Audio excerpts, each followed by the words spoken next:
Are you ready to get woke?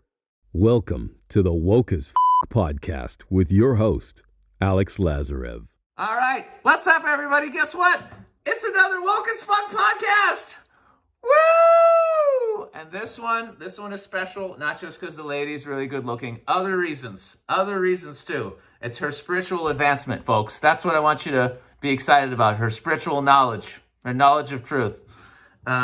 No, but she's an amazing lady. I came across, I just sort of found her randomly. Everybody's sharing Facebook messages and videos with everybody these days. Oh, they got to watch this rant. This person's awake. This person's saying this. So somebody just forwarded me your rant on Facebook, and I was immediately like, you were just so calm and coming from such just a place of love and integrity, and you were just, you had your shit together. Put it that way. You had your shit together, and I felt it, and I was like, who is this? What? And immediately a part of you goes, I wonder who she is. Is she have a huge following? Is she new? Is she just a random person? And I looked and I'm like, oh no, she doesn't have a huge following. She's relatively new at getting herself out there. So immediately I went, I'm going to take advantage of this. I can get this amazing being on my podcast. Fantastic. Because sometimes somebody's huge, and you're just like, oh, they've got like millions and millions of views. Like, oh, okay, they're really popular. I might be able to get them, but maybe not. Some people are so I was actually excited. I'm like, it's like a discovery. I found this amazing person that I could sneak her on the podcast before she gets so huge she doesn't want to talk to me. So that's that's how. So I got you here. You did it. So I'm very excited, and we were just chatting, just to get to know each other a few minutes ago, and we were having so much fun. We were like, let's just do the podcast now. Fuck it, let's do it. So I guess tell people just to begin, just a brief, like, who are you and what's your biggest passion and purpose? Like, what are you doing on planet Earth? That would be question number one, and I'll take it from there. Why did you bother with all this craziness? A lot of so much drama going on, and the COVID, and then so many people asleep. But you, crazy soul that you are, you said, no, I got this, guys, I got this. I'm going down to planet Earth. I'm going to be fine. There's things to do down there. So, why did you bother?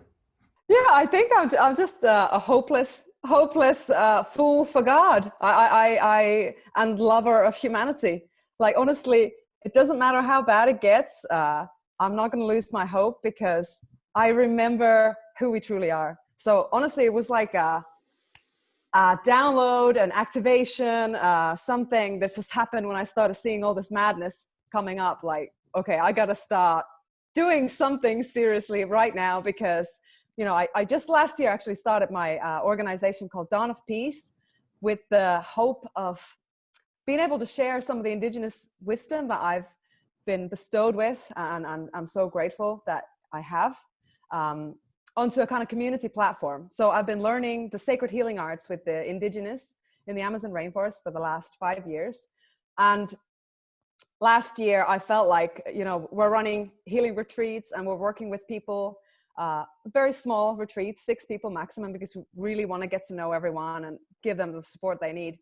But we felt like with my husband, who's a fellow practitioner and my life companion and adventure buddy and everything, like we're like this.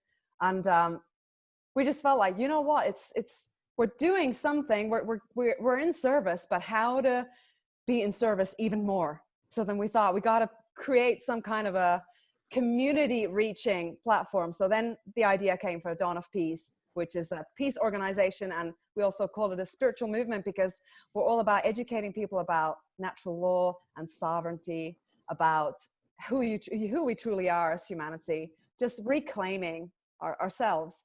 And so that was in the makes last year. I got the idea about a year ago, April last year, like this needs to be done, some sort of platform for spiritual activism, conscious activism. And then we made the website by November. And we started making the website in November, and then February it was launched. And on the website, the things that are on our kind of mission board, the things that we want to really look at is the technological domination. So how these new technologies are basically totally trying to dominate the human experience, human and animal rights, sovereignty, natural law, all these things were there on the website that we've been working on for 3 months. That's in February. And then March, this freaking thing kicks off, and we're like, holy mother of God, all those things that we outlined on the website as like the very important things for evolution of humanity are now at stakes. Like all of a sudden, overnight, we're imprisoned in our own homes. You know, we got displaced in Peru, actually. We were meant to come back end of March. We were, doing some work over there. And we got displaced for 2 months and held hostage, And it's like, okay, I got to start making videos because, we need to start talking about what is actually going on. Yep. And boy, are we going to get into that. But first, the question I really feel like asking you is, what kind of triggered you into the spiritual journey, path and awakening? But even before that calling, who were you before then? What was your life like? Like, who were you before you got okay, we need to, you know what I'm saying? Like, what was the, yeah. What was my background? Well, yeah. I was always an artist. So I went to a private expressive arts high school. So I was always a lover of theater, and we had our own improv group. So we were doing comedy, a bit like you. We had our own comedy nights in this beautiful musical theater cellar. And we were just playing, but that was like that not fully awakened part of me. That's something that was already kindling, which is that I want to live my life through joy. And I found it through arts. But I wasn't yet spiritually aware. I wasn't aware of the unseen realms and, all the beings that are out there. I didn't have any understanding of that or personal experience of the mystical, side of life. And I was in university. I was studying English and psychology. English was my major, and especially communication sciences. So interpretation, simultaneous interpretation, translation.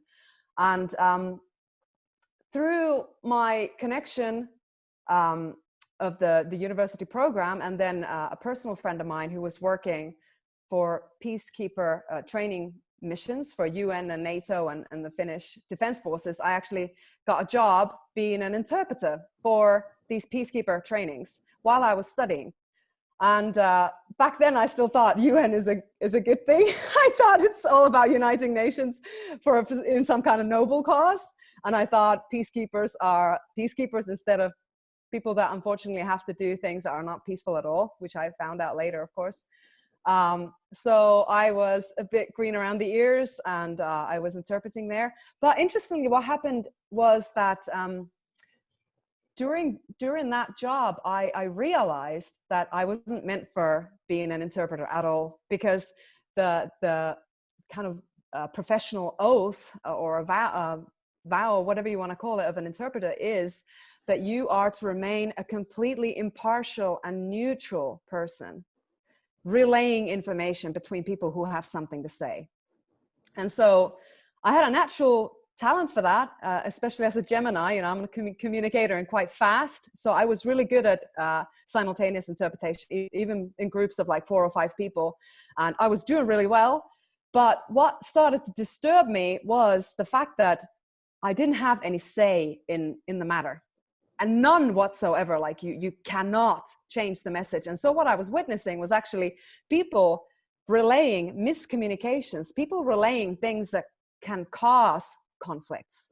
And I had to be faithful to that. So I was actually relaying messages that can destroy peace, essentially.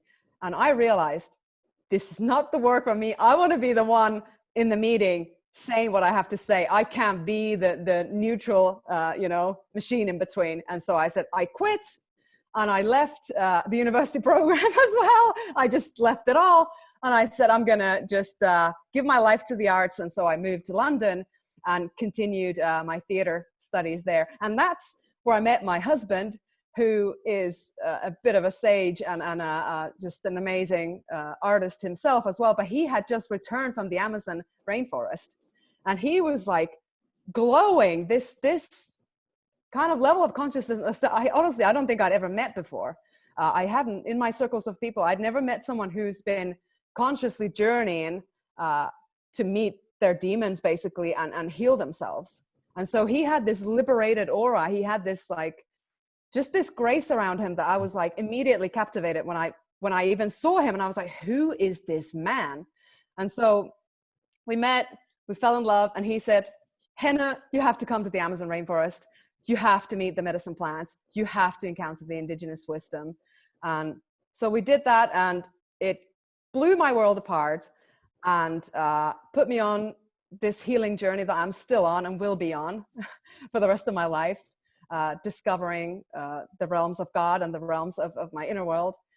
And yeah, then it was 1 year later, we decided to just sell everything.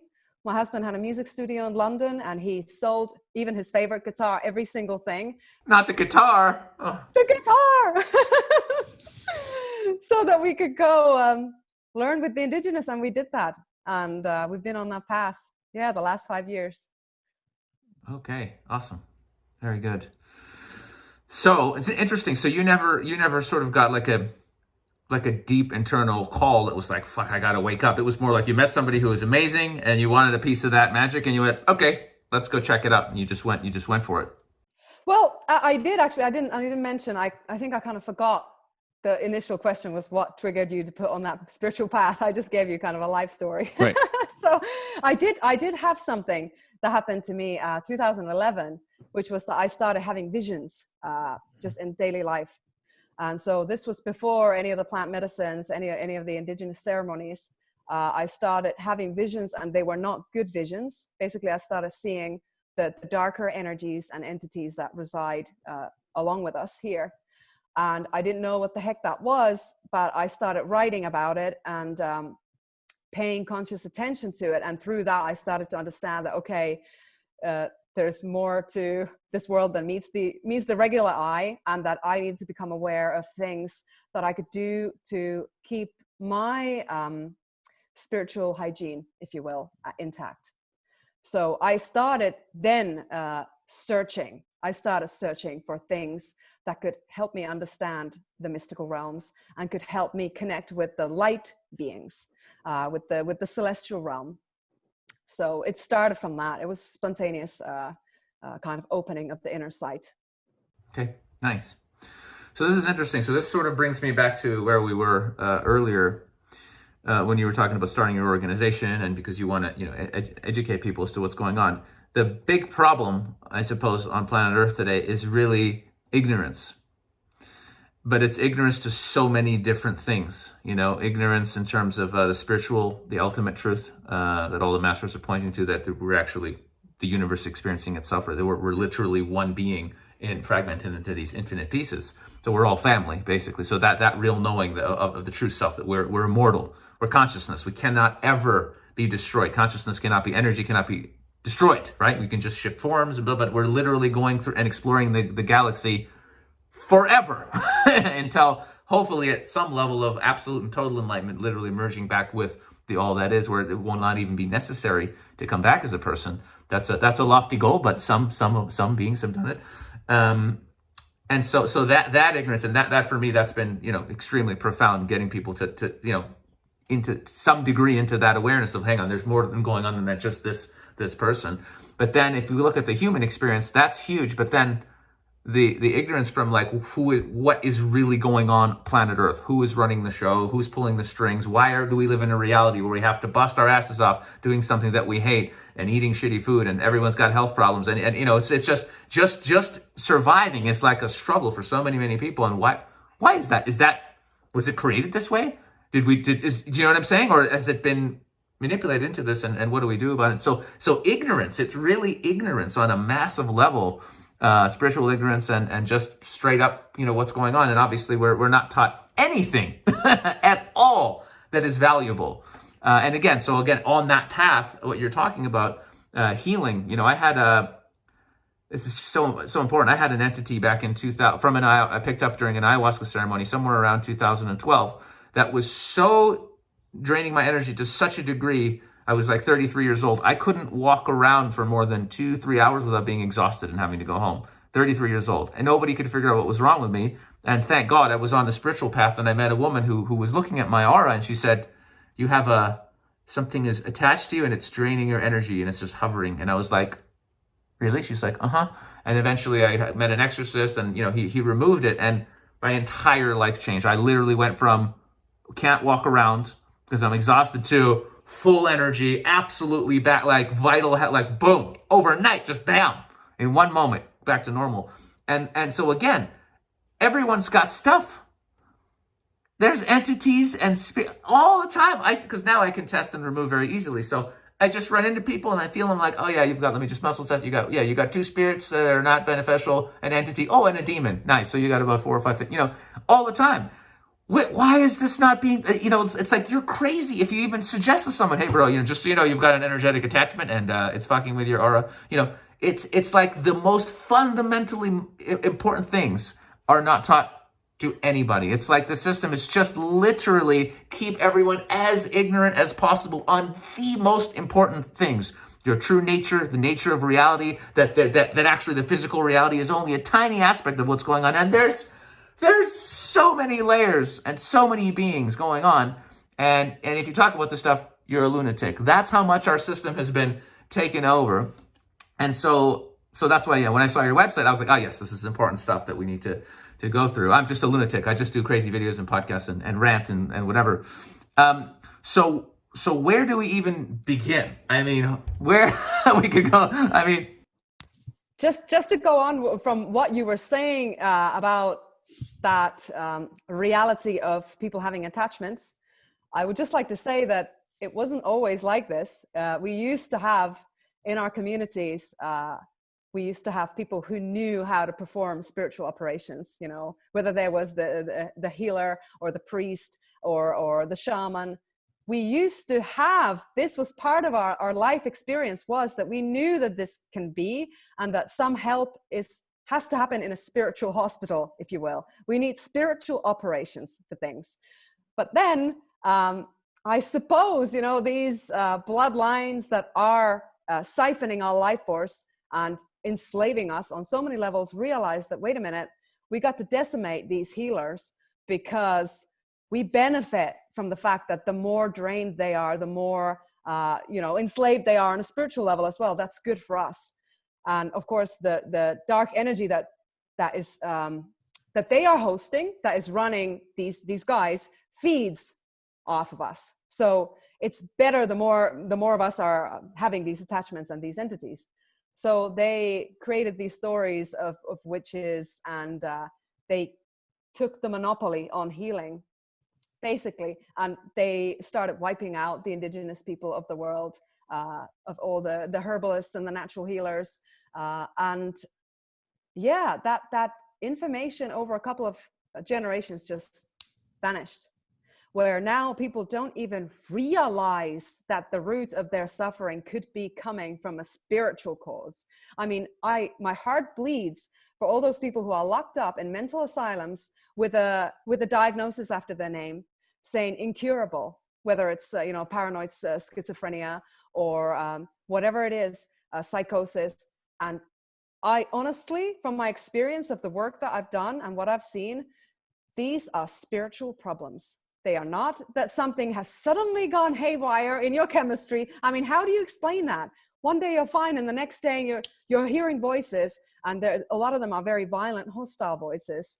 No, there's something happened where something is interfering with your true nature, and it can be removed in a spiritual operation. This is what people don't know. Yeah, and this it's so important. After I believe one of the reasons I got that entity was so I could have this knowledge and I could share with people that this is extremely, extremely important. At some point, you realize all the crazy stuff that happens to you is to benefit others, right? And so, at the point where you've overcome them, then of course, they become your gift. Yeah. Exactly, Until right. Until that point, they are like a test, and unfortunately, some people never get to see that other side because they become too identified with that struggle, and they believe that it's part of who they are, or that somehow they deserve it, and that they are not worthy of healing from it. And so they never get that golden gift that is waiting on the other side of having overcome it and faced the fears, or healed the wounds, or whatever it is. Yeah, that's really, really sad. Somebody just messaged me the other day on Instagram, and basically we had a conversation going, because they were basically told, oh, you have schizophrenia, you need to take these pills and blah, blah, blah. And I was like, do you resonate with that? And have you actually really gone down the rabbit hole and seen, like, maybe, you have a special gift. Maybe you can hear, oh, I hear voices sometimes. Well, maybe beings are speaking to you. Maybe you're a medium and you're gifted. Have you explored that? No? What do you think's more likely? You're born insane, or you have some sort of gift and something is just going on that normal science and the current paradigm just doesn't teach anybody about. Oh yeah, good idea. He actually asked me what would be a good place to start. I sent him just a general spiritual book, but actually that would be a great question for somebody who, wants to go down that rabbit hole. What would be a good start for them to go, okay, hang on a minute. Mm-hmm. What do you, any suggestions or practice or anything? If somebody is in that situation where they think maybe they have attachments or something is going on and they actually want to start doing the research, what would you say to such a person? I would suggest what is my personal experience of how it happened with me is starting to document those experiences, starting to draw. If you're seeing things, draw them down, write them down, and start to see if there's some kind of coherence to it. And what would happen if you would begin to draw a boundary?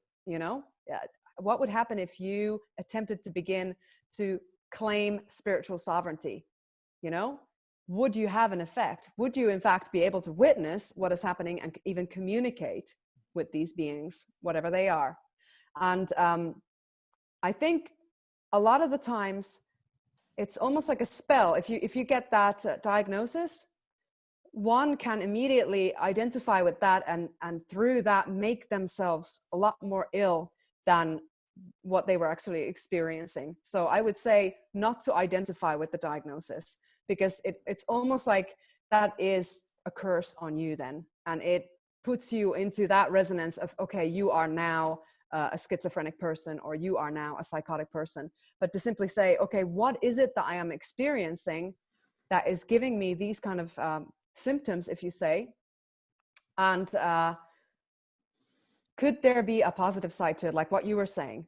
I think way too easily people are viewed from that lens of, okay, we are expecting you to be this kind of a citizen, and if you can't be that, it means you're ill. So either if you can't focus in a boring classroom, you have ADHD, or if you are able to multitask 5 different things at the same time, it means you have some kind of attention deficit order.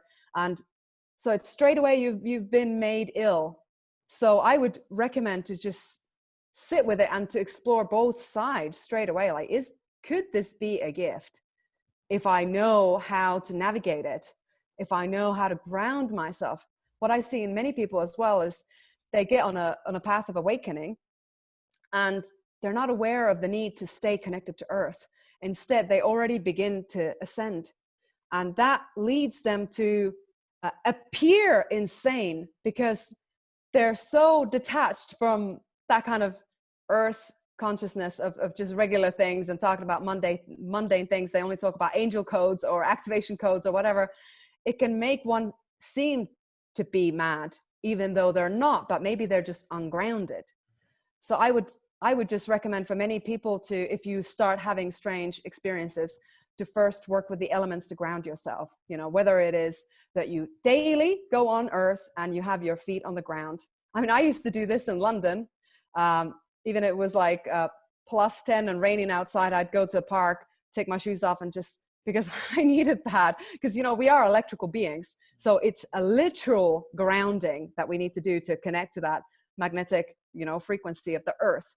So first thing, learn how to ground yourself through grounding foods. Maybe if you're raw vegan, maybe that isn't good for you. If you're a Vata element, if you have too much air and fire in you, that could do damage to you. Learn how to eat in a way where you can stay grounded. For some people, they really need their root vegetables and pulses and fats, good fats, to stay in a more grounded place. Whether it's working with water, which is of course a living celestial, and it's an angel really. So working with that and learning how to cleanse yourself. So just all kinds of practices to help you keep your spiritual hygiene pure. I think that's something that we've been, again, haven't been told. that just as often as we wash our hands and take a shower every day, we have to look after our energetic and spiritual hygiene. So what are the practices that we can learn to take on board to make sure that we are always, cleansing ourselves? Yeah, I had a reminder of this. Just everything you said, fucking thumbs up. Especially the power of belief. I mean, we all know about the placebo effect. So if you truly believe, I mean, it's a death sentence when a doctor says to people, hey, you have 6 months to live. They often live for 6 months because they believe that's how long they had. And so the most powerful thing you can do is go, I don't, that's your opinion. I don't believe you. I know I can cure anything. I know I'm connected to source, and I'll find a natural way to do it. And many have gone and done that. I had a rude reminder the other day just how important it is to check yourself for attachments. And just about, I don't know, a week ago, 10 days ago, for several days, I wasn't sleeping well. My friend also next door wasn't sleeping well. And I just went, wait, how long has it been since I checked myself? Probably a few weeks, because I don't get much anymore. And I checked myself. I had a spear and an end. I had a couple of things attached. I was like, fucking hell, are you serious? Boom. As soon as it removed, I just felt me grounding straight in. As soon as I removed it, I just went, oh, there I am, slept like a baby, and I said, boom, that's it. Because I just got lazy, and I just, living my life, being busy, and I just forgot, just check yourself. So it's absolute critical knowledge that we're just not given anything. And I mean, it's shocking that people just don't think about this, that the reality we live in, and as you pointed out, they specifically have gone after the healers, the shamans, to separate us completely from the natural healing power of everything, plants, all of it, just, anything spiritual, anything connected to higher source, any of this knowledge. You're just crazy woo if you even talk about it in the belief system. And what a job that they've done where they've gotten us to a point where you go to somebody in a white lab coat who is going to give you chemicals for your problems. If you have cancer, they're going to give you chemotherapy, which is going to destroy your immune system as well as maybe the cancer, when the only way to overcome anything is to strengthen your immune system. I mean, it's such madness that if it was written, if we were in a society that was enlightened, if we were some other planet where everybody's at peace and harmony and everybody's awake, if you read that in a book, living on that world, you'd go, fuck, that's insane. I mean, who even wrote this book? What's the imagination on this person that wrote this book about this planet? It would be ridiculous what we've got going on here. Absolutely insane. Yeah, and it gets even darker. I don't know if you've researched some of the names of these psychoactive pharmaceutical substances, but they're demon names. Yes, I've seen some of these. Prozac, all these. So they're using these to consciously summon entities. And I don't know if you've had friends or people in your circle of friends or someone you've met who is on this kind of psychoactive medicines. Have you looked into their eyes? What's going on there? There's nobody. It cuts off the soul. There's nobody there. Cuts off the soul. Yep. That's it. It gets buried, and it's scary. It happened to me not too long ago, where I was looking someone I know, and I was like, where are they? Mm-hmm.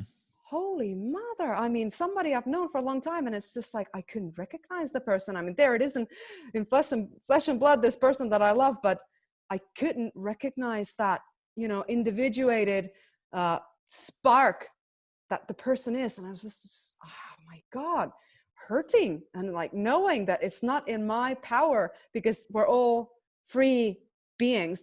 I think that's been one of the most painful things in my journey, on this spiritual journey, is knowing that free will is the ultimate gift from the Most High, and that if somebody has decided to go on that path, it's their free will. And no matter how much we wish to be able to change that, unless the person wishes it, it cannot be done. That's right. This was one of the most difficult lessons for me. I get it, but I still sometimes try and help someone who hasn't directly asked me, because from a place of love. And I've had the universe give me a little slap, nothing too bad, but I'll, literally at times when I've really tried to get through to somebody who is still on their path, and and literally I'd fall and twist my ankle or something. So I've gotten these stop it, and I'm like, okay, all right, fine. Because I'm coming from a good place, but it's just so frustrating when it's somebody you care about, and you see them destroying themselves in one way or the other, whether it's unhealthy foods, being on pharmaceuticals, doing chemotherapy. I mean, I had one of the most brutal examples was, well, I have a lot, but one of my friends' moms got cancer. And I sat down and I said, hey, here, there's loads of ways to reverse this. There's natural cures. I have a PDF. I mean, and if you go to your doctor, I'm telling you what he's going to do. He's going to tell you to do the chemotherapy, and you're going to leave the planet. And she looked me right in the eyes and she said, thank you. I understand. I don't need to tell you what happened with the rest of that story. She went to her doctor. Doctor said, look, all this stuff's crazy. You got to do the chemotherapy. She did it. She got better for a little while. And then, of course, she had some complication and, a couple years and she was out of here. And so that's the level of programming. That's the level of programming. The belief in authority, whether it's the government, your doctor, because we've deemed this person as an authority that you can trust them. It's like when someone is an authority, so we remove any, since when? Because some group tells us this person has authority, we decide there's no need to fact check or use our intuition or our judgment or do research on our own. I mean, how do you just believe some other person when it comes to your health, your life, your well-being, your finances, any of it? How do you do that? For me, I don't get it. I don't get it. And so help me. Explain it to me, Henna. Explain it to me because I'm confused and I need your help. Help a brother out here. The way I see it is through unhealed, dysfunctional family dynamics that, many of us have experienced trauma and come to believe through that trauma that we're unworthy and we are not loved as we are, and that we didn't receive the acceptance and the support that we wanted from our parents. So then we are eternally seeking it from an authority figure, whether it's our boss at work or whether it's mama modern medicine or daddy big government or a partner or our peers or whatever. We're looking for that acceptance, for that emotional void that was created as children. And they consciously feed on that, although some of us have that and through awakenings and experiences, we can heal that and then come to see that I am my own leader and I am a sovereign being.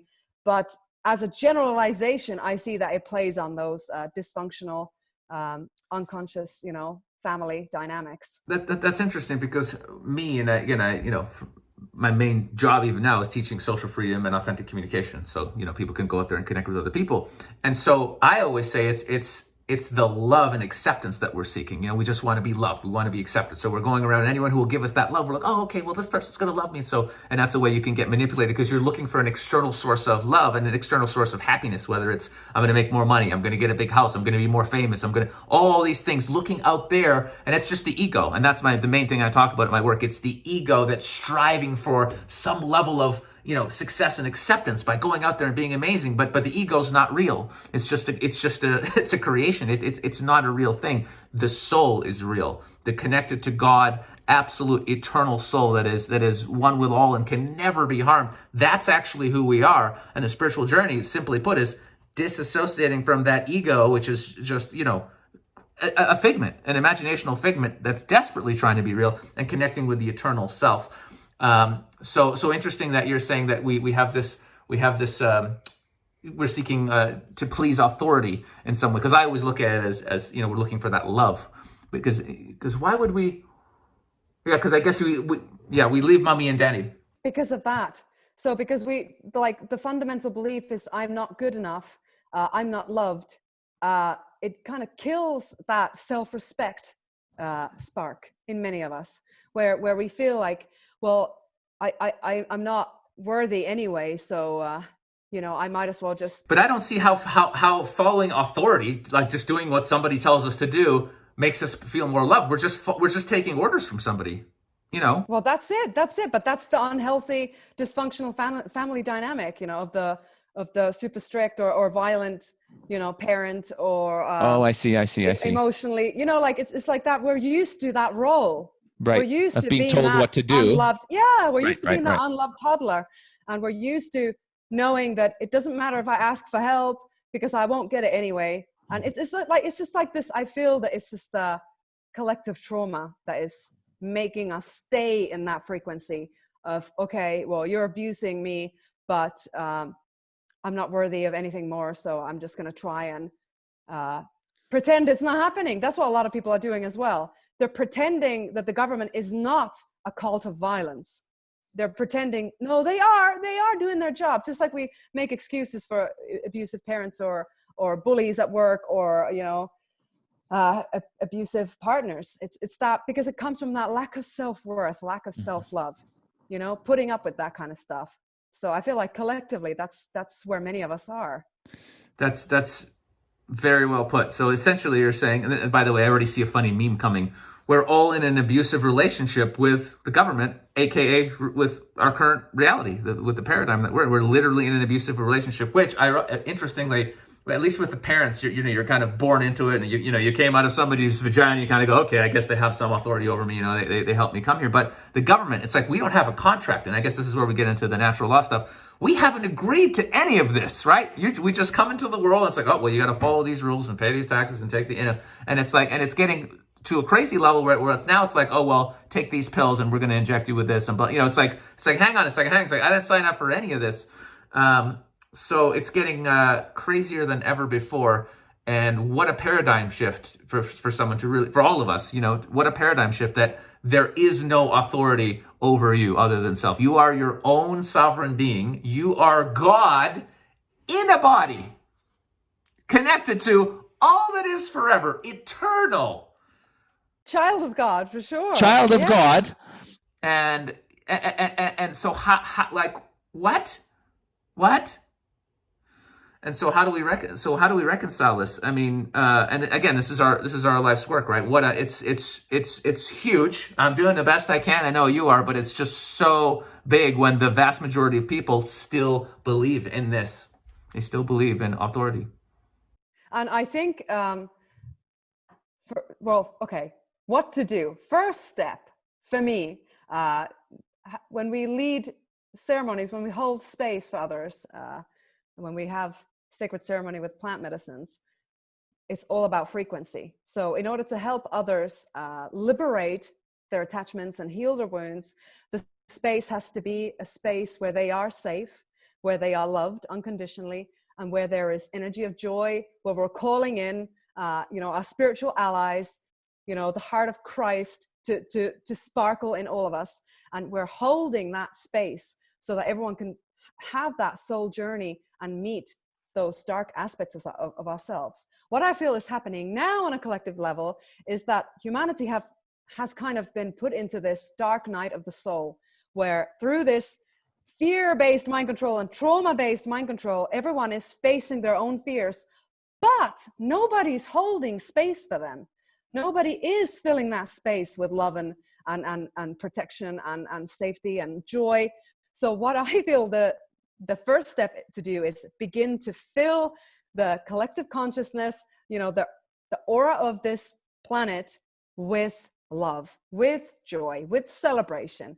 And so we've actually launched this movement just yesterday, and as a kind of first initiative to try to do that, to try to create vortexes of light to pierce through that control grid.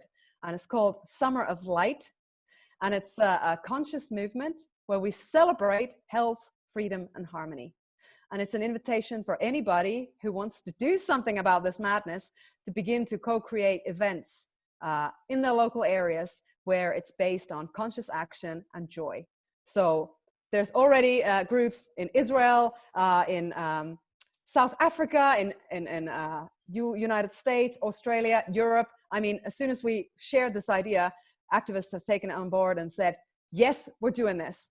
And so there's going to be demonstrations of light. We're not going to be fighting anything. We're not going to be resisting anything. We're simply showcasing the earth that all of us are dreaming about and saying, we're already here. And this is what we're doing. And we're demonstrating that dream that we all have through these different conscious events. So there can be like, for example, drumming circle outside the Parliament House. There can be a workshop about permaculture. There can be free legal advice on how to become a sovereign being, how to reclaim your name. There can be anything you want, breathing exercises. There can be free information about natural remedies to boost your immune system. So it's just going to be these vortexes of positive energy that is going to be filling our collective consciousness. That's great. That's great. I'd like to, I'm sure I'm going to be doing one, but I'd like to come and film and interview people and then stick that up on YouTube. That's fun for me. So I'll see. Let's get one going in Vancouver. That shouldn't be too hard. Yeah, no, that's a pretty conscious community there in Vancouver, right? Like there's lots of free thinkers and activists. There's a bunch for sure. But when I went out, actually, just in the summer, I went out and I was interviewing people about 5G. It was official 5G protest day. Over 2 different protests, total people, 48 people attended. 48. It's not a big number. So most people had no idea. But who knows? And just because you're high level, it doesn't mean you know everything. There's plenty of awake people who are great, but they just don't know X or Z or Y or whatever. One other thing I wanted to say, I think you'll back me up on. Just if you're having, call out to a higher power. Call out to a higher power, whatever. It's great if you can go to do ayahuasca or work with somebody, or there's so many things you can do, but just realizing that there are so many beings that you are connected to. All of us have connections. There's no human being with a soul on this planet that has no connections to any other. That's ridiculous. We all do, because we all been around the block. You weren't just created for the first time now and then we're eternal. So whatever you resonate with. And so just go on your journey. It doesn't matter whether it's Christ consciousness, Buddha, Krishna, any other group, the Essene knowledge. I mean, it just, Bhagavad Gita, whatever. But get into some of that knowledge. The angels, Archangel Michael does it for you. Great. But connect and put that energy out there and ask for help. Crazy things happen when you ask for help. It's wild. The things I've seen and I've heard, it's insane. And so again, we feel like we're alone. You're never alone. You're never alone. We are all assigned guides. We literally have spirit guides whose job it is to look out for us and help us. That's their job. That's their full-time. That's what they do. And people are like, that's all crazy. Just just do your job for 8 hours and save up your money and put your mask on. And then, it's like, dude, you're a divine being and there's divine beings around you all the time. So tapping into that, sitting, meditate, breathe, put some candles on, put some incense, put some intention out there to get help. The universe is a reflection of us. It is us. And so think it will shift. If you really put whatever intention you put out and energy you put out, it will shift, and coincidences, synchronicities will start to happen to bring you knowledge, books, spiritual teachers, whatever. I've had things happen that are impossible. Like I'll tell, and then people go, that couldn't have happened, but it did happen.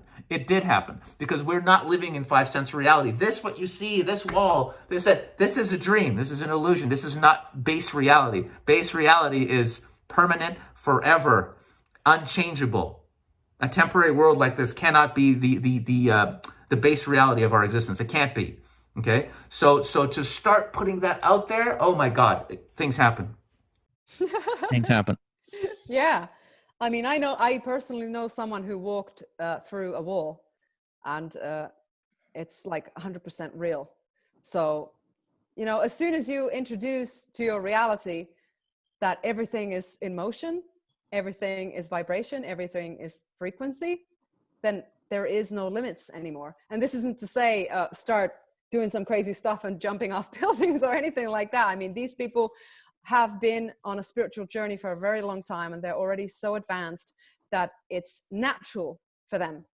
And so when people do things that are miraculous, it's because they are in that resonance of these miracles. We are meant to be able to do miracles, like we have been created in the image of the creator. So it means we are also creator beings. We have that creator consciousness. So totally, I am with you 100%. I feel that if someone is tuning into this and have never yet prayed or meditated or made a conscious attempt to connect to the unseen realms, now is the time to start doing that. Because the world as it is, it's like the most craziest, trippiest, darkest manipulation and deception that we're witnessing, and we need a lot of support right now. Yeah, it's almost kind of quite an ego trip, thinking that, oh yes, human beings, we're so awesome. We're it. There's nothing else around. There's no other beings. It's just human. It's just like that people believe that. For me, it's shocking. It's really shocking that people could think like, oh, just people. That's it. It's like, what?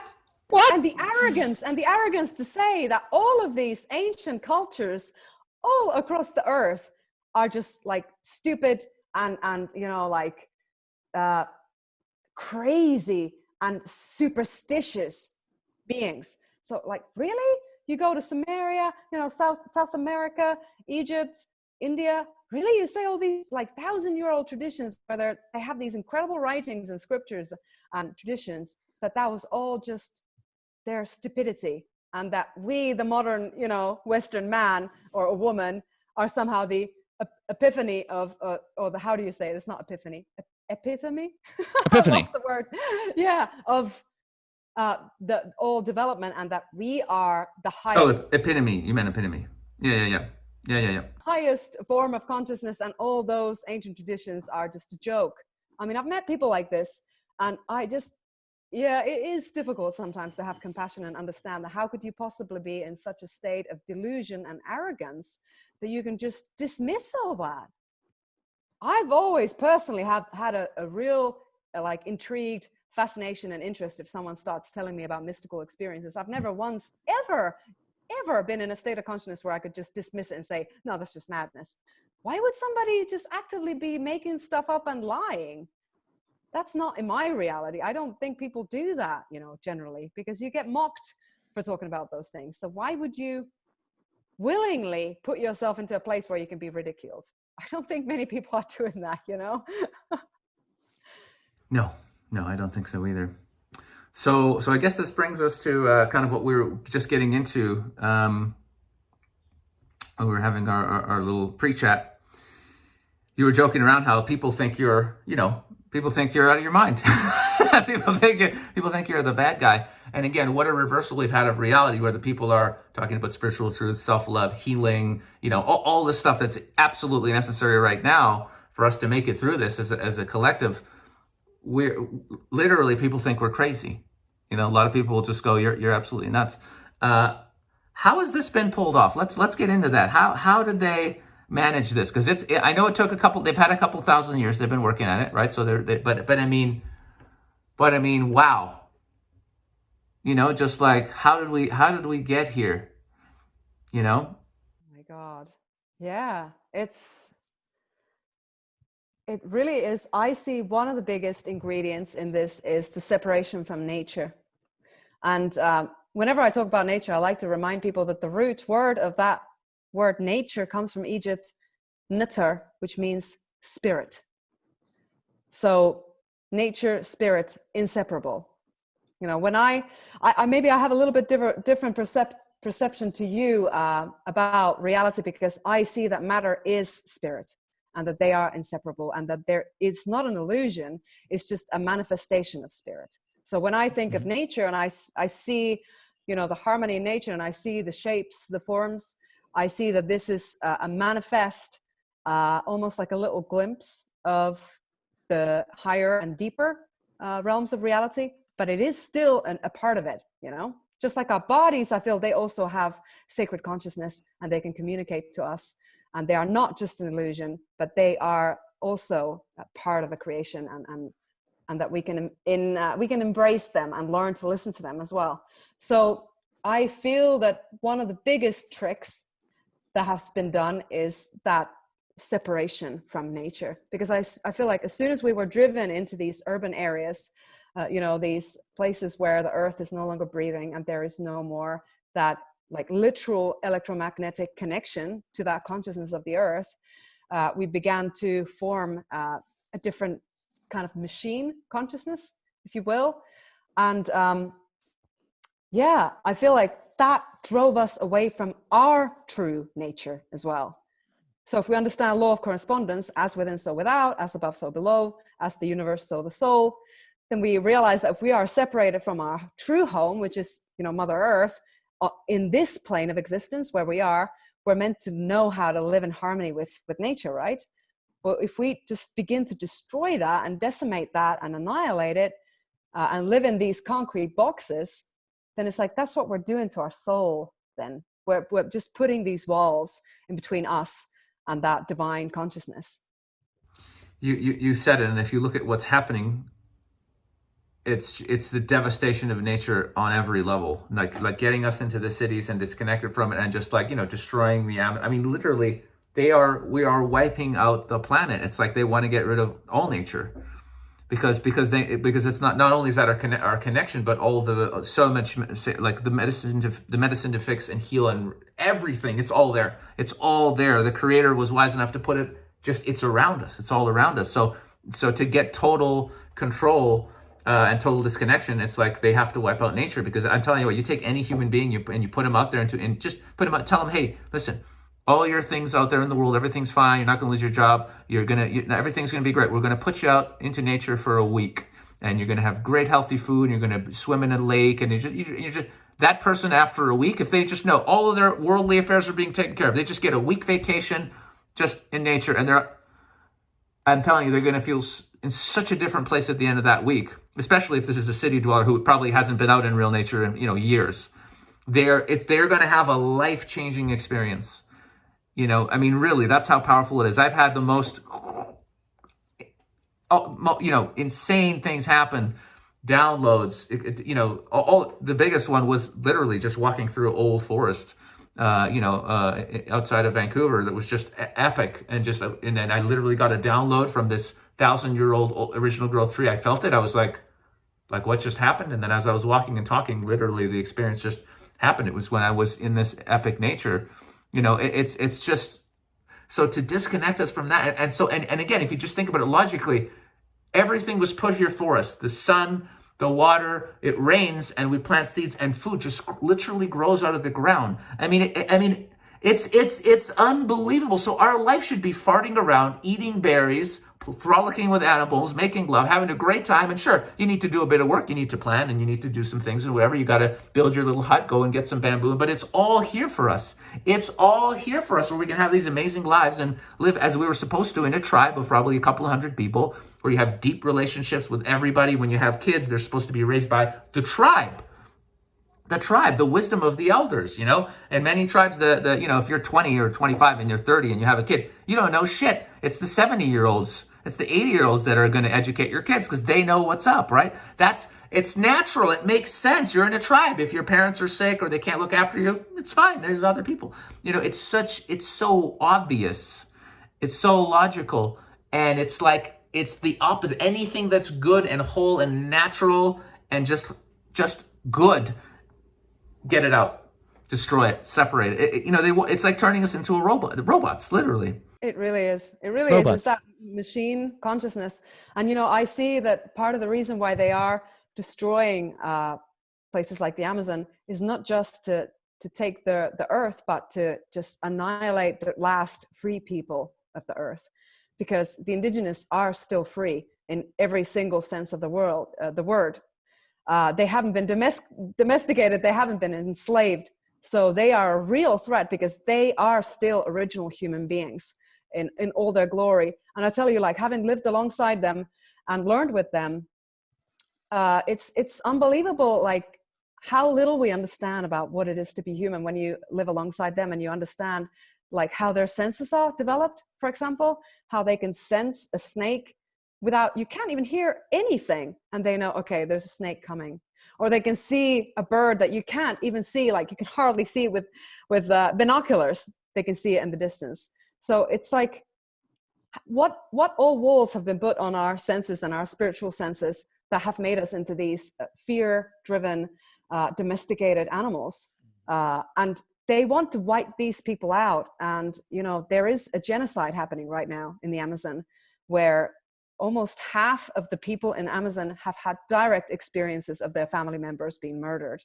So this is not being talked about at all. You've got these fabricated false flag violent events happening in Western countries, but then you have the actual real last free people of the earth being murdered and systematically eradicated, their culture being destroyed. And it's like, when even talking about that just feels like, oh my God, this really is the reality we're living in.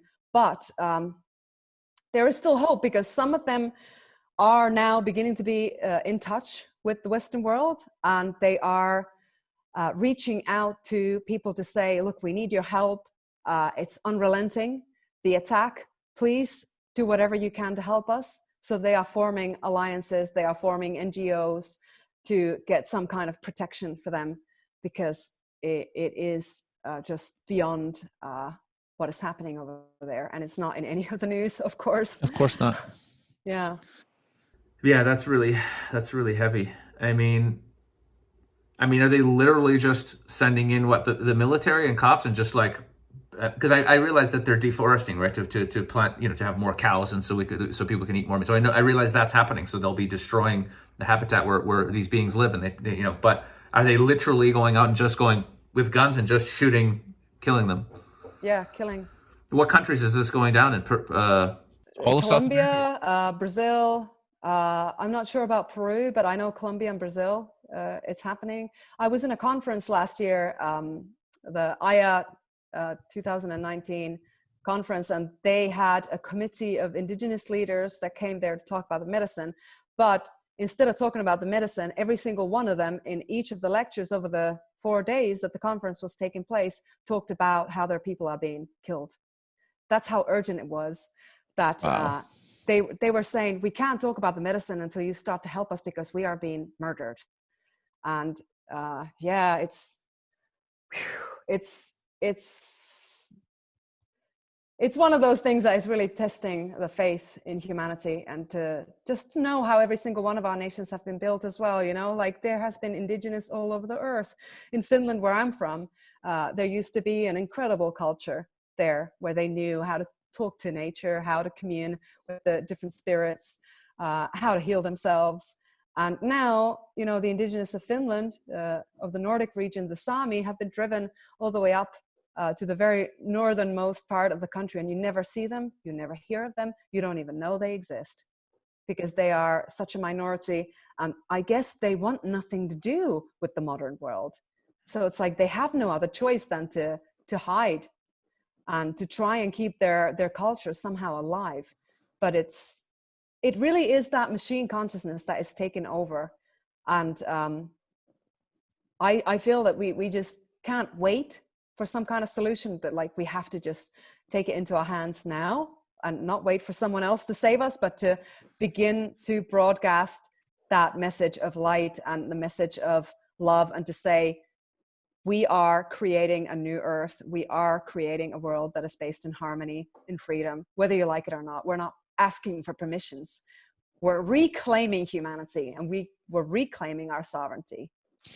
And what's fascinating is, I feel like, I was just talking about this with my friend, it's almost like we can see both timelines, and it's like we're in a battle to see which way it's going to go right now, because there's these conversations happening. So many, I found you because you're just another human being that just started speaking up, and I went, yep, there's another one, let's talk, so there's so many more popping up everywhere, which is amazing. Like all these people, just as a viral video with 100,000 views, that's their first video. It's just somebody who just went, fuck it, I've had enough of this, I'm going to get in my camera, because we're at that point where we're like, we cannot keep silent anymore, which is amazing. So we're seeing the awakening happen on faster than ever before, and I think we're all aware of that. But at the same time, the cabal plan they've been working on for thousands of years, they are pushing hard right now to lock it down and to finish us off fundamentally. And it's almost like, and I've had crazy experiences of timeline shifts that are, again, insane. Even once with a friend, where we both entered another timeline together, and we to the level where we went into a building that had 2 floors, and then we went back to that same building, and a floor was missing that we wwere both on, and we're looking at each other like, dude, there was a floor here we were both on. And it's like, yep. And I did some channeling, and I was like, why did we have this experience? And a couple of times I've had these really crazy shifts, so I can tell people there's not one timeline. You are a creator. Pick your timeline, because you choose. And I've had things happen where I'm like, holy shit, this is not the timeline I was on 5 days ago, and I know it. So we're in this timeline war, it feels like, right? because I see what happens because I've picked my timeline. I know what happens when everybody wakes up and comes together, and love is all there is, and all of these institutions, everything collapses. The root of evil is taken out of the planet. The cabal, they either die, they leave the body, they leave the planet. They just cannot be here in the vibration we're coming into. It will be impossible for them to exist. It'll be toxic to them, so they'll run away. So that is the timeline I have chosen. So we're on that one, and yet there must be another one where they win. And certain souls that really want to stay asleep and really want to experience that reality may very well experience that reality, as terrifying as it is, you see? And so this is what I say to people. And when I did this channeling, it was very clear. It's like, you have to tell everybody they pick their timeline. No one will be forced into anything. They have to pick. So that's my message. Pick it. And how do you pick it? With your action. Put your energy, your soul, all of it into your truth, your joy, your love, your passion. Speak your truth. Do it. This is it. And that you're sending such a powerful message that all the beings of light, whether it's Christ or whoever you've got around you, they're all like, okay, this being has made a choice, and they will help you. They will not allow dark forces to take you over, to destroy. They won't, because you've made a sovereign choice, and you're being supported in that choice. And that's what's so important, to pick. Who are you and what are you doing? Make a choice. And that's why it's so frustrating when we love people, and we were getting into this, when we love somebody and we care about them and they are not choosing. They're just like, everything's fine. I'll just do my shitty job and take these antidepressants and trust the government. It's like, oh God, I want you to see so much, but it's hard. It's hard. I know. It's patience. Patience. This is something that I use as a mantra, just to say to myself, patience, patience, patience, because I look at the world from my point of view, but I also understand that it's not the full point of view. So I don't understand, the soul journey of this person. And also I do not understand the way, God works truly. So I don't know what is in store for this person. I don't know what they've chosen for themselves, the experiences that they need to have in order to lead them to that, realization and that experience of awakening. And that no matter how much I want, from my point of view, to just force that awakening on them, it's not going to work. It can even destroy a relationship. It can push you further from that person. So it's like remembering that there is my plan, but then there's also the divine plan, and the plan of that individual as a soul. So it's it's a big respect the sacred space, isn't it? That's right. And at some point I got that. I'm like, okay, everyone's, on their own unique journey. We don't know what that journey is, and also we do have soul agreements, like we're supposed to meet certain people, like your husband. I'm sure you feel you were supposed to meet him. It didn't happen randomly. That was the time for you to meet your life partner, right? You know that internally. You just know, it. So I really believe that. So if someone isn't asking you, hey, Sasha, hey, Henna, I think there's something can you help me wake? I feel like I need some help spiritually or whatever it is. Then there's a soul contract. There must be, because they're asking for your help. But if they're not asking and they're resisting, there's no contract. And so you're forcing your will on another sovereign being, which is actually against natural law, as you know very well. But it's difficult when we have love in our hearts and we have compassion for human beings, and we know how much better their life could be if they were to loosen up some of these ideas and open up a little bit. And we're coming from a place of love, but it's so hard to it's hard to respect someone's sovereignty when they're using it to destroy themselves. You know what I mean? It's like you're using your free will to ruin your life. But I like Prozac. My doctor said Prozac is good for me. But never underestimate the power of, planting seeds and inspiring people, because sometimes you come to think of somebody, years down the line and say, you know what, that conversation we had, finally it's sunk in. Sometimes that happens. And it's like it's a delayed effect. Like, okay, like the circumstances are ripe. Everything is in alignment for that to fully blossom, from that seed that has been hibernating. Maybe I've been hibernating seeds with some beings for 25 years, and they are still hibernating. You know what I mean? I got friends from high school where they're just living that. I had one friend. successful, has a great job. Life is, in Canada, things are fine.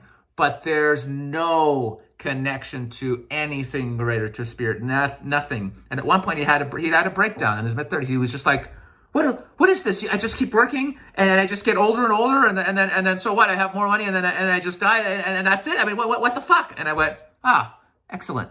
Now you're ready. Okay, here's a book, Conversations with God, Autobiography of a Yogi. Here's some class. Go and read this book. Open up. 2 weeks later, hey man, how you feeling? Did you read that book? Did you explore this? Oh no, it was just a temporary. I'm okay. I'm back to normal now. Everything's fine. So close. So close. Like he had the, what the fuck is happening here? Oh, good. Excellent. This is a great step.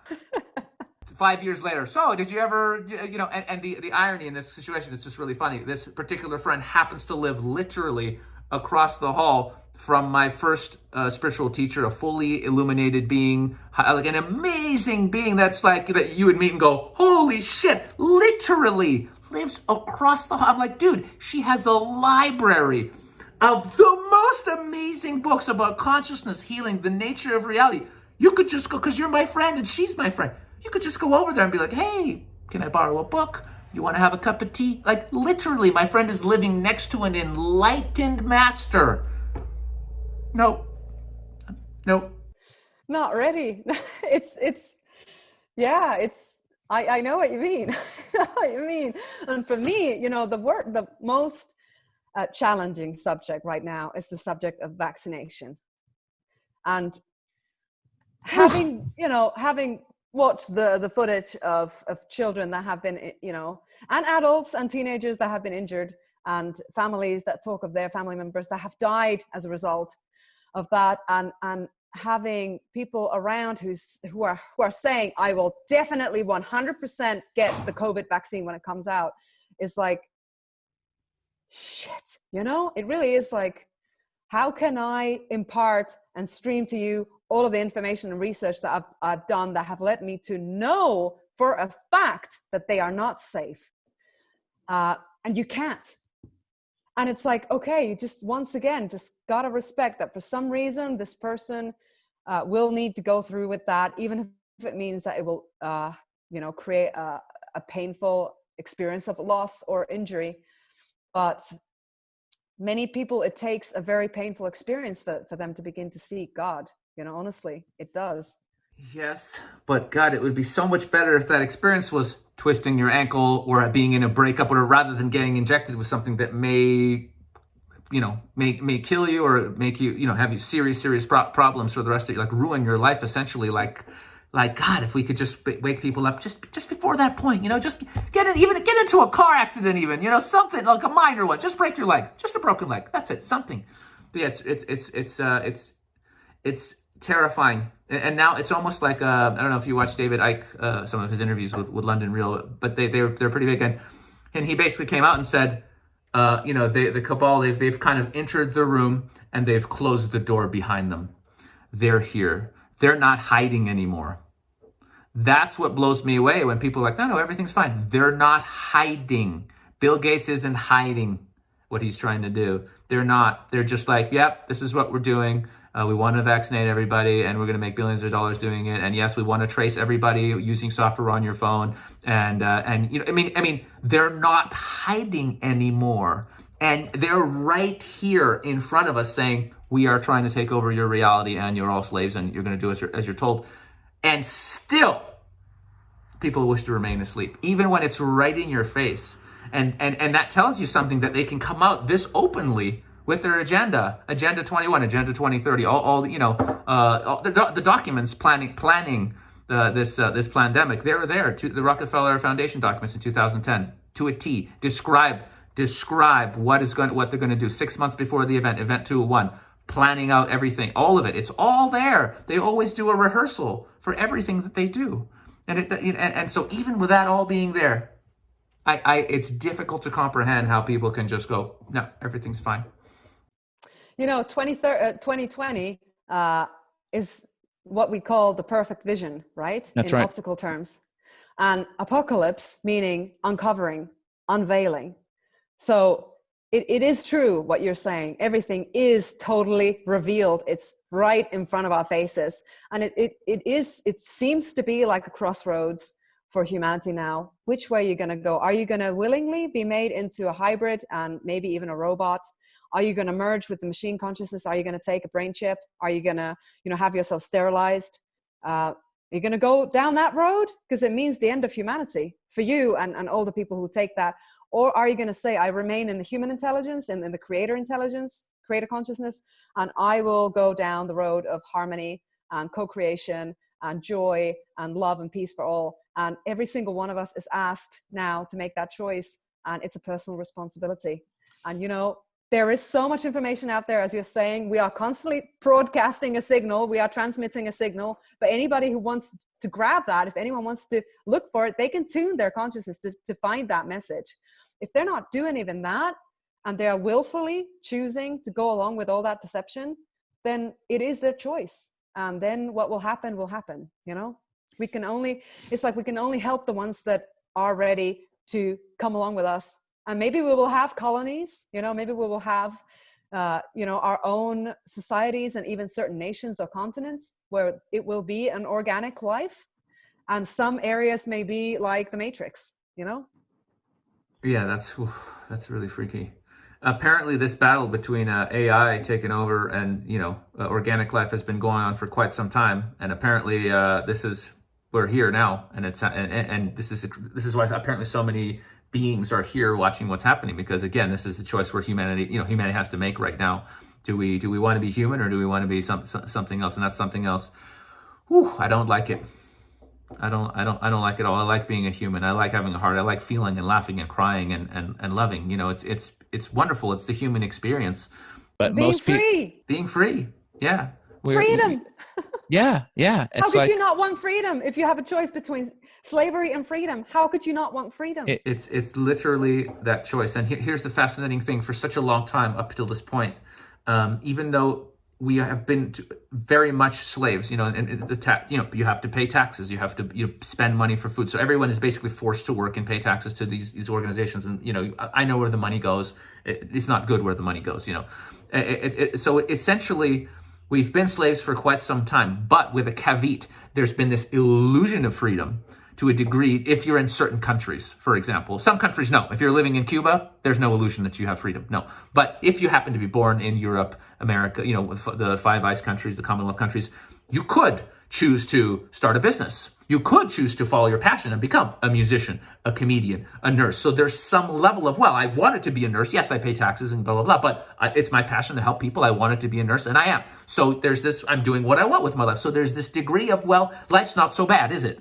You have the opportunity. So even though you might not have used it, maybe you're working flipping burgers and you're shitty, but in the back of your mind, if I got my shit together and I got and I learned and I blah, blah, blah, I could. There's the opportunity to exercise your freedom and build a better life. And because that's there, we've gotten very complacent, because life, relatively speaking, if you're born in one of those countries, you have to admit it's been pretty good. You see what I'm saying? If you're awake and you're conscious, you could still get healthy food. You could still go live in nature. You could still follow your passion. You could still have kids. So we had this relative freedom. Because we've had that, I think we've gotten very complacent, and we've allowed this reality to roll in, where at this point, that reality is so strong, it's now going, no, we're not even good. We don't even need that illusion anymore. We just can steamroller in and just say, nope, that's it. And so, you know what I'm saying? But we've been slaves. Kind of. We've been semi-slaves. Now they're making the shift to, no, it's not semi-slaves. You will do what you're told. You will get a microchip. We'll inject you with what you want to. You'll work if we want to. You'll stay home if we tell you to. You will literally do what you're told, including you will die when we tell you. And that's where this is going.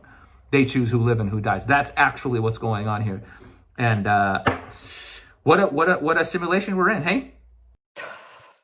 What a time to be alive. But I agree with you that I think we've all chosen to come here at this time to say that we're here to rectify some things.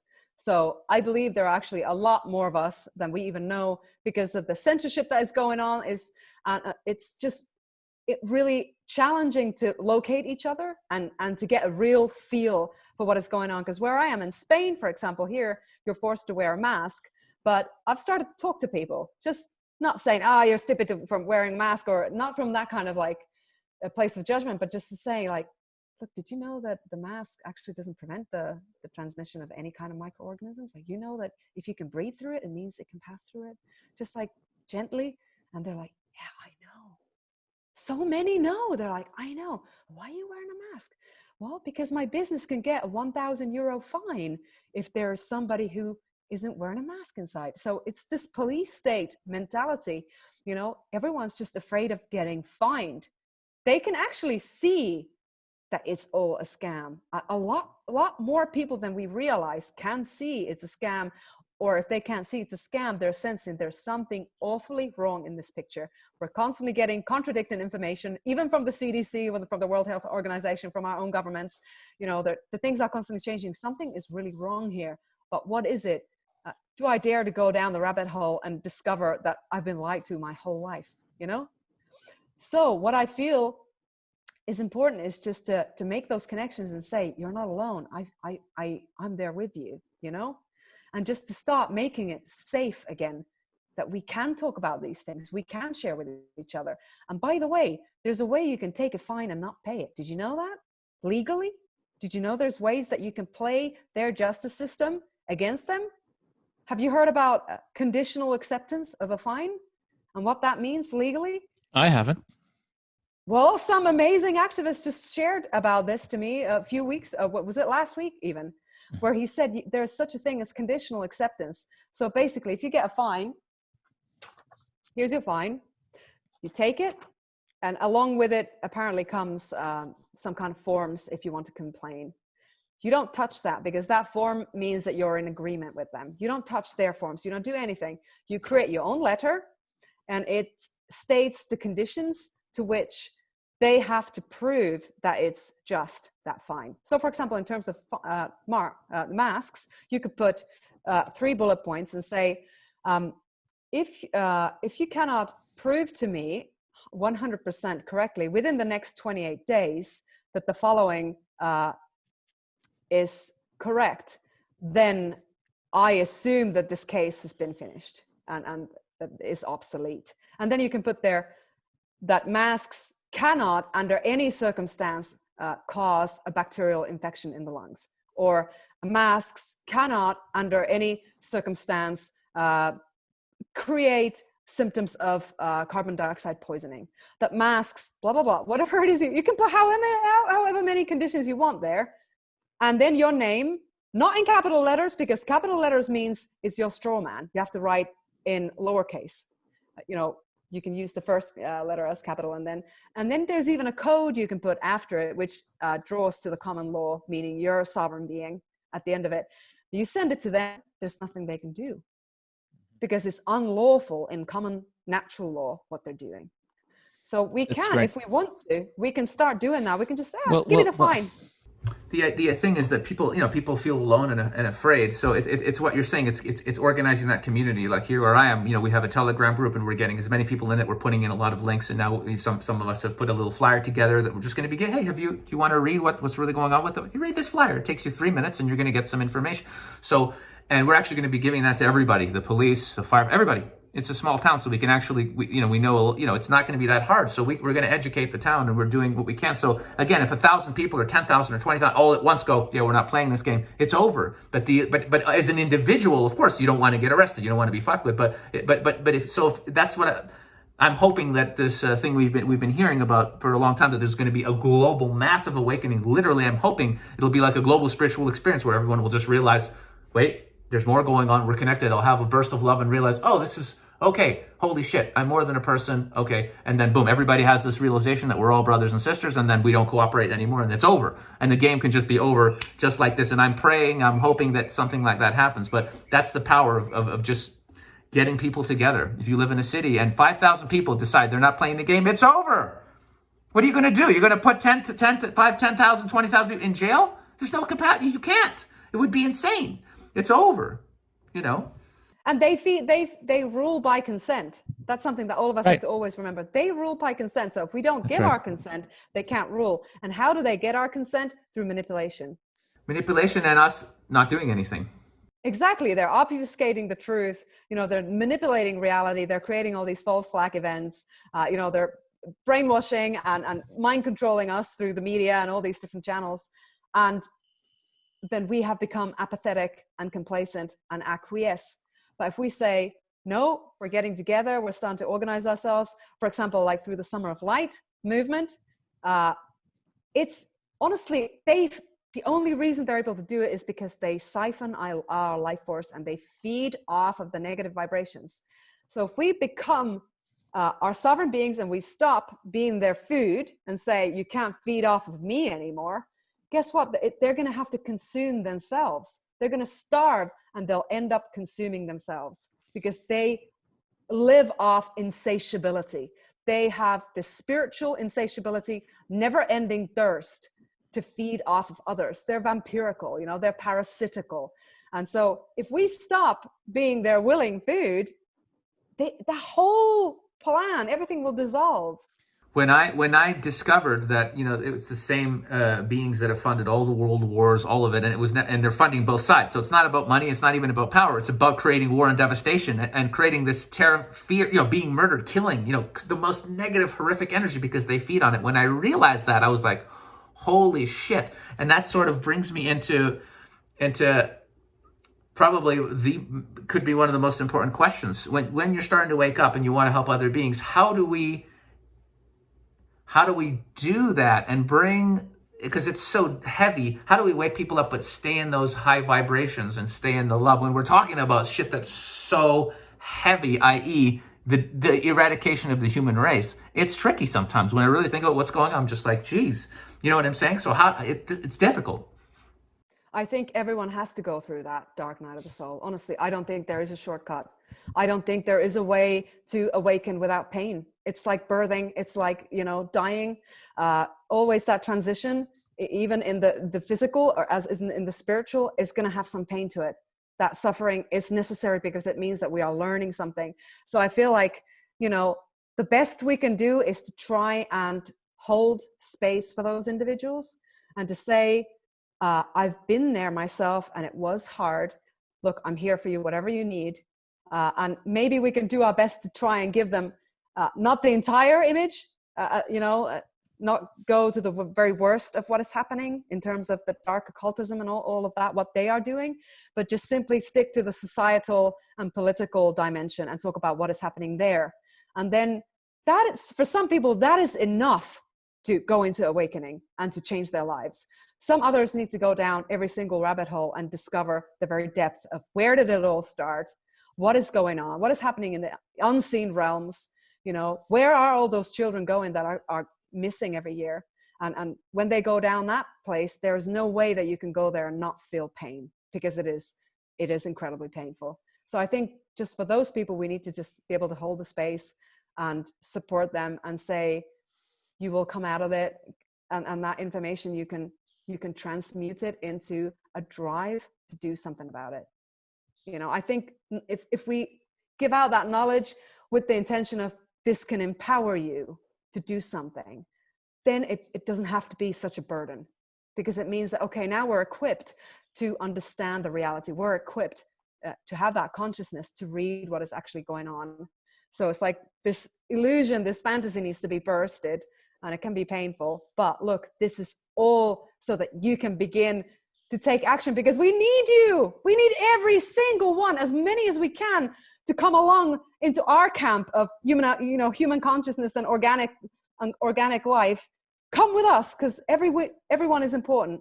If you don't want to come with us, okay, stay where you are and go along with the hybrids if you want. But if you come with us, we would love you and we'd welcome you. Yeah, you hear about these grays. So they're like, there's no emotion, there's no soul. They're just like, basically, they're like computers walking around, and they find us fascinating because we feel. And I'm just like, I don't want to experience that reality. That's terrifying. Being a robot. I mean, holy shit. No, thanks. No, it's not going to happen. Not in my reality. That's something I always say. Not in my reality. No, not in my reality. But it's interesting though, because if you know someone and you love them, and let's say you're related to them, right? It's like your brother or sister, somebody. So, and they're going in that reality, and you're going in this one. How is that going to work? It's interesting, because at some point, will there be a timeline split where certain people just disappear off the planet, and there's all of us light workers, and we're all like, oh shit, most people are gone. Like, is that, because there's a show about that. There's a show called The Leftovers, where like a certain percentage of people just disappear into their own time. Yeah, oh yeah, it's a hell of a show. It's a really good show. So sometimes I think that because it's such a split, it's like, is that what's gonna happen? You know what I mean? Like, what is gonna happen here? It's What? Nobody knows. Nobody knows. It was something, but it's just very wild.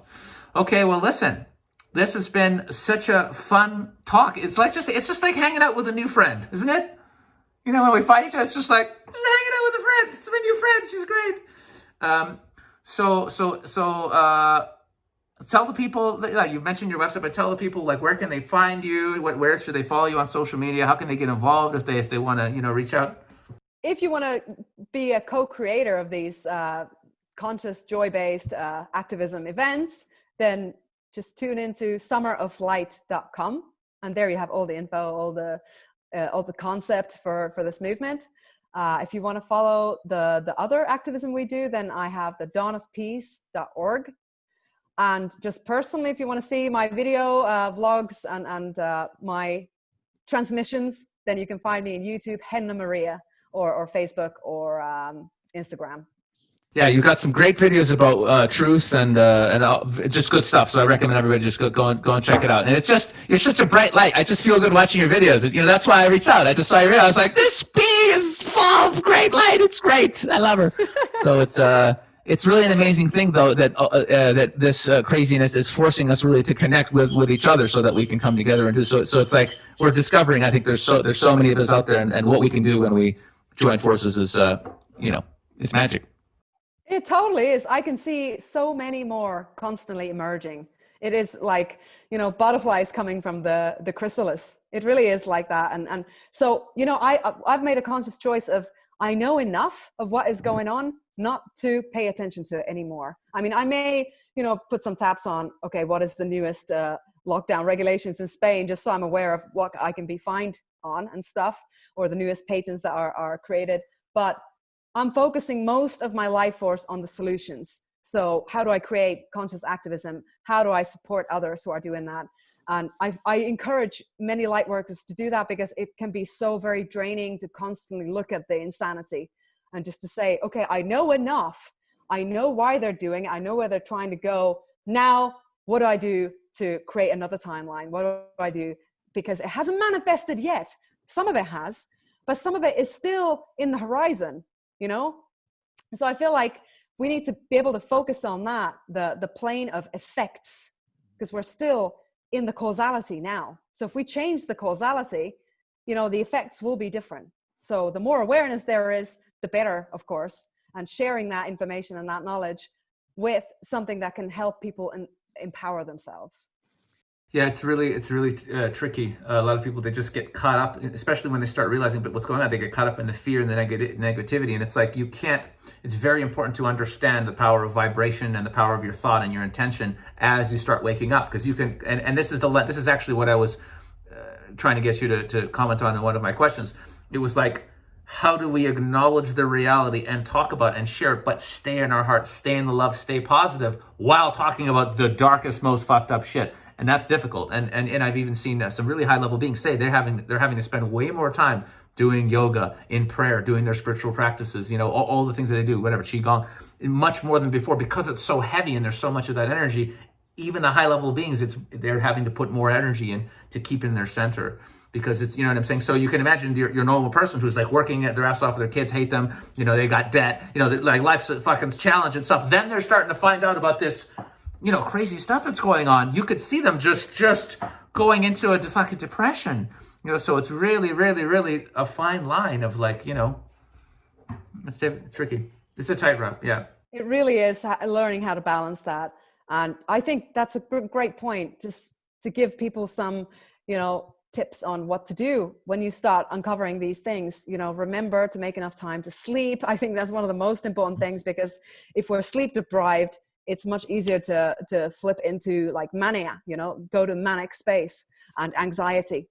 So make sure you're sleeping enough. Make sure that you are not watching, on top of all of this, like violent films and series and things that are very damaging to your consciousness. Make sure that you are nourishing yourself in all ways possible. Have a lot of human contact with your family and friends, hug a lot, have things that brighten you in your space, colors, musical instruments, play your favorite music, dance. I think bodily activation of freedom is very important. I've been doing a lot of movements that help to open my chest, because I feel like physically I can feel the collective making me want to crouch down, and I feel tension here all the time. So it's like, how do I code myself to be in a space of I am open, I'm free. So sometimes I go and I dance outside. We have a garden, and I go there, I play my favorite music, and even if I don't feel like it, I put the music on and I start dancing, and guess what? All those endorphins start being released, and I start feeling the joy, and I remember my inner child. And I see, wait a minute, life is still beautiful. Nature is still magnificent. It's just a thought sphere, which is really negative and dark. But I know how to tune out of that. So yeah, anything we can do to equip people with spiritual tools would be a fantastic thing when we talk about these dark things as well, alongside to balance it. Very good. So wonderful to have you on the podcast. Fantastic. So much fun. And I know we'll do it again sometime. I know there's going to be a part 2. You'll be much more famous, but hopefully you'll still remember me. Those who reached out to you in the beginning of your rise to stardom. When you're at Jordan Peterson level, just maybe throw me a little bone. Just throw me a bone. Don't forget Sasha. That's all I'm saying. I'll always remember, because we had that funny thing for people who don't know. We thought that we're in the same country, but we were not. That's right. She was in another Vilcabamba. I was the one in Ecuador. She was in Peru. I was in Peruvian Andes, and yeah, you were in Ecuador. It's so funny. So yeah, I'll always remember you. I hope you remember me too. Hey, kidding me? Okay. So wonderful. Sending you mucho love, and I'll see you in the next one. See you in the next one. Brilliant.